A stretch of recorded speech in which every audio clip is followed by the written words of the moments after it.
నొప్పి మాయం, సర్జరీ దూరం. మోకాలు మరియు నడుము నొప్పులను ఇకపై భరించాల్సిన అవసరం లేదు. ఆపరేషన్ లేకుండా అత్యాధునిక చికిత్స. Indo British advanced pain clinic సంప్రదించండి 9807556789.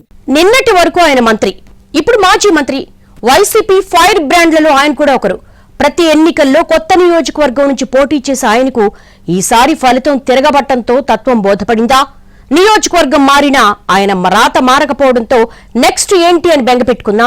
ఇంతకీ ఎవరా మాజీ మంత్రి? Let's watch. జోగి రమేష్ ఈ పేరు రెండు తెలుగు రాష్ట్రాల్లో అందరికీ సుపరిచితమే. మంత్రి అవ్వకముందే వివాదాస్పద వ్యాఖ్యలతో పతాక శీర్షికల్లో నిలిచారు. చంద్రబాబు ఇంటి మీదకు తన వర్గంతో గొడవకు వెళ్లడంతోనే జోగి రమేష్ కు ఎక్కువ గుర్తింపు వచ్చిందని ఆ పార్టీ నేతలే చెప్తూ ఉంటారు. ఆ తర్వాతే ఆయనకు మంత్రి పదవి దక్కిందనే ప్రచారం కూడా ఉంది. మంత్రిగా 2 ఏళ్ల పాటు పదవిలో ఉన్న జోగి రమేష్ కు ఎన్నికల ముంగిట పోటీకి నియోజకవర్గమే లేకుండా పోయింది.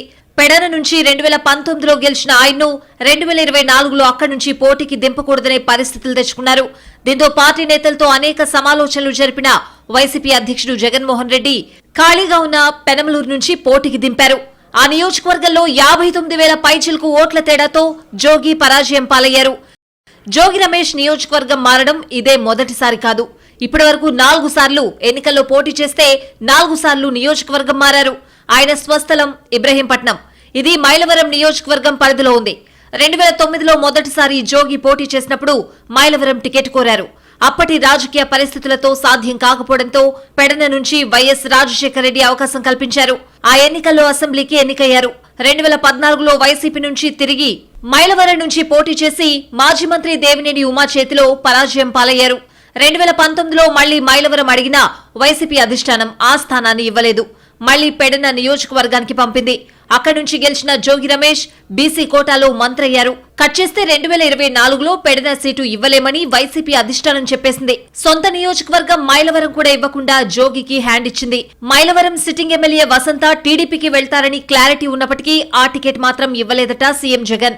ఒక దశలో బందరు పార్లమెంట్ లేదా ఏలూరు పార్లమెంట్ నుంచి జోగి రమేష్ ను పోటీ చేయించాలని భావించిందట వైసీపీ అధిష్టానం.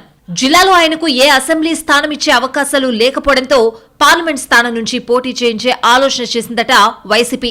అయితే అనూహ్యంగా పెనమలూరు సిట్టింగ్ ఎమ్మెల్యే పార్థసారథి టీడీపీలో చేరడంతో అక్కడి నుంచి జోగి రమేష్ కు అవకాశం కల్పించింది అధిష్టానం.